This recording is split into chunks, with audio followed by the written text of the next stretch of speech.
আসসালামু আলাইকুম, আশা করছি সকলে ভালো আছেন। সো আজকে একটা আপডেট দেওয়ার জন্য এসেছি। সেটা মূলত হচ্ছে, যেহেতু প্রতিনিয়তই এখন গতকালকে থেকে ভূমিকম্প হচ্ছে এবং ভূমিকম্প থেকে বাঁচার যেই দোয়া, সেটা আমরা অনেক বেশি বেশি করে সবাই পড়ব। যেহেতু আজকে রাতে শুনতে পেলাম, আমার বড় বোন কল করে বলল যে ভূমিকম্প নাকি রাতের 1টার পর থেকে 2টার মধ্যে খুব বড় আকারে ভূমিকম্প হবে, যেটা কিনা গতকালকের থেকেও অনেক ভয়াবহ।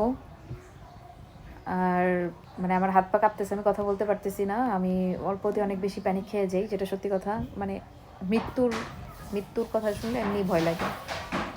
সব কিছু মিলিয়ে সবাই দোয়া দোয়া করবো ভূমিকম্প থেকে বাঁচার দোয়া। রব্বানা আমান্না মাগফিরলানা ওয়ারহামনা ওয়ান্তা খায়রুর রাহিমিন। বেশি বেশি করে আমরা এই পাঠটি করব। যতটুকু আমরা নিজেকে মানে চেষ্টা করব। আল্লাহ যদি আমাদেরকে বাঁচায়, তাহলে তো আর কারো ক্ষমতা নেই আমাদেরকে মেরে ফেলার, কারণ একমাত্র আল্লাহই আমাদেরকে মানে বাঁচিয়ে রাখতে পারবে, আর কেউ না। আমাদের সব কিছুর মালিক। সব কিছুর দিক দিয়ে মানে বেশি বেশি করে দোয়া করব। এবং আমার মনে হয় যে আজকে যতটুকু শুনলাম যে খবরে নাকি বলছে যে রাতের মধ্যেই এই ভূমিকম্পের উৎপত্তি স্টার্ট হবে এবং সেটা অনেক বড় আকারে হবে। এবং যেগুলো হচ্ছে বেশি পর্যায়ে অফিস আদালত বা আমাদের মতো যারা মানে ফ্ল্যাটে, সবাই তো ম্যাক্সিমাম ফ্ল্যাটে থাকেন, তো দেখা যাচ্ছে বড় বড় ফ্ল্যাট যেমন হচ্ছে 8তলা 10তলা 5তলা, মানে এরকম বেশিরভাগ রিক্স আর কি। এই টাইপের ফ্ল্যাটগুলোই রিক্স। এখন আমার আর মন চাচ্ছে না, আমার মন চাচ্ছে একটা করে ঘরে যায় যদি থাকতে পারতাম একদম খোলা স্থানে, ওইখানে থাকতাম। আর বাকিটা তো আল্লাহ যদি কাউকে মারে, সে যেখানেই থাক না কেন সেখান থেকেই মৃত্যু হবে অবধারিত। তারপরও মানে নিজের একটা প্রশান্তির জন্য, যেটা আর কি আমরা বলে থাকি। তো সব কিছু মিলিয়ে মানে আমি কি বলবো, আমার অনেক ভয় লাগতেছে।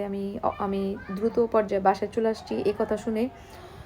তখন বাজে রাতে 7:30। বাসায় আসছি, আসার পরে আমি মানে চিন্তা করতেছিলাম যে আসলে কোথায় থাকবো, কোথায় যাব। মানে মানুষ দেখেন, মৃত্যু যখন চলে আসে বা মৃত্যুর যখন মানুষ ভয় হয়, তখন মানুষ চিন্তা করে কোথায় যে লুকাবে। কিন্তু আসলে লুকানোর তো কোনো উপায় নেই। উপায়টা হচ্ছে একমাত্র আল্লাহ যদি কাউকে বাঁচিয়ে রাখে, তাহলে তো সে বাঁচবে।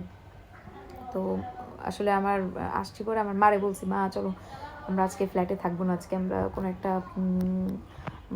মানে ফ্ল্যাট ছাড়া কোথায় থাকা যায়, চলো যাই। আম্মু বলে না, যেখানে মৃত্যু হবে সেখানেই হবে, কোথাও যাবে না। তারপর আমি আবার সবাইকে বলে রাখছি, আমার বাড়ির সবাই আর কি, যে রাতের 12টা বা 12:30টার দিকে